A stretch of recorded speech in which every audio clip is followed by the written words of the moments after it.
ganito, okay pala yung vlog Pag-vlog. mo. Oo. Bukod sa nag-enjoy ka na, tapos kikita ka pa ng kumikita pera. ka pa.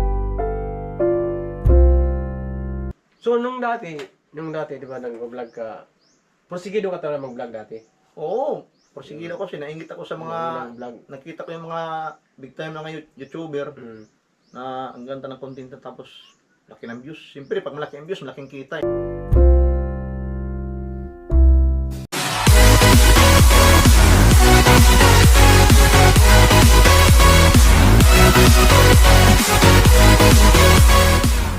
Yo mga paps, no? Good morning at dito tayo sa Aguada. So ngayon, nandito tayo sa kila Buddy Beans.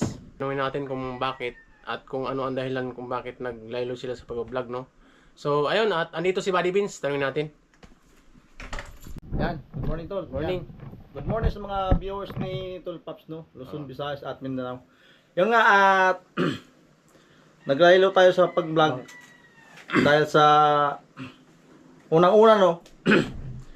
Mahina yung views natin. Saka hindi na kasahod. Bakit? Kasi nung dati, di ba, malakas naman yung mga views nyo dati sa Urias.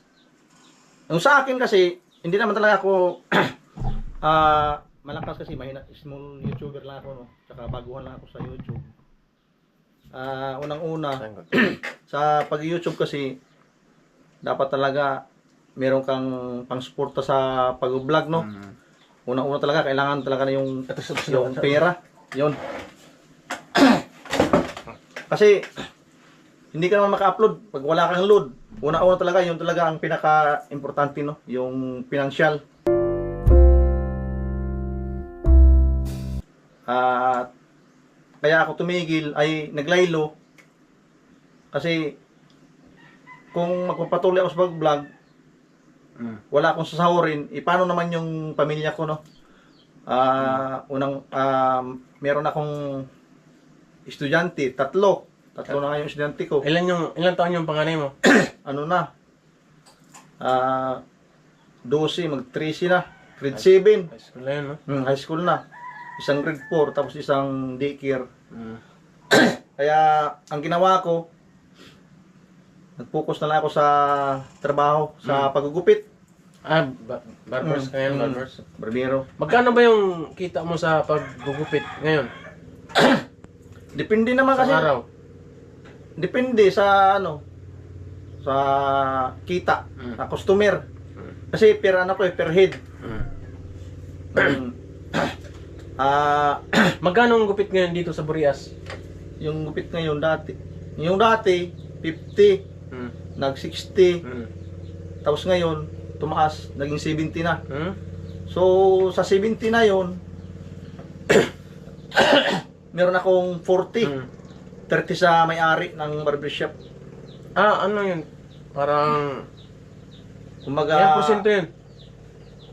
kumbaga ano kami, 40-60? 40-60. Parang ganun? O parang ganun. Ah, At salamat naman at nagkaroon tayo ng talent. Itong talent ko talaga na sa paggugupit, habang kaya ko pa, habang buhay pa ako, yan. Siguro kung papalarin, no? Baka magkaroon tayo ng sariling pwesto. Wala, hirap nun, no? Pero Kasi- mahirap kasi dito sa bayan namin, mahal yung upa. Magkano ang upa dito dyan sa bayan, sa sentro? Ano yata? Parang 7,000 o mahigit pa. Mahal din pala, no? Oo, siguro sa pinakasentro talaga, mga 10, 12, ganyan. Pero parang wala na yata dyan kasi maraming naghahanap ng pwesto dyan sa bayan. Oo. Tapos, yun nga, nag-focus na ako sa paggupit, no? Kasi wala talagang kikitain sa vlog. Nakailang sahod ka ba sa ano mo? Yung sa... Lang ako. Dalawang sahod. Oo. Magkano yung unang sahod mo? Yung unang sahod ko, umabot ng 11,000. Yung pangalawa? Yung una, ano lang yun? Sa palipad lang yun. Yan. At maraming salamat pala kay Server Cubs, no? Dahil sa palipad niya, Hindi ako nakasahod. Yun ang first time ko talaga sahod sa Sahod YouTube. mo yun. Oh, maraming salamat, Sir Cubs. Ingat kayo palagi, no. At pangalawa, Oo. sa ano na, sariling ano ko na yun, sariling Sariling sikap ko na sikap sa mo. pag-vlog. Oo. Sumahod ako ng Magkano naman sinahod mo? ano lang, 5,000. Mm. Tapos, yun nga, sabi ko, pagpapatuloy ko tong pag-vlog ko, Mm. walang mangyayari. Kasi sa isang buwan, hindi ko mabilang kung magkano yung niload ko. Tapos, hindi naman ako nakasahod. Mahina yung bus nyo. Mahina talaga, mahina. Oo. Swerte na pag naka-100 ka, yan. Mm. Marami na yun, 100. Kaya ka lumaylo sa pag-vlog. Oo, laylo talaga kasi kailangan na ano eh, Trabaho. trabaho para sa pamilya. Mm. Yung ano mo pala, asawa mo, asan ngayon, misis mo?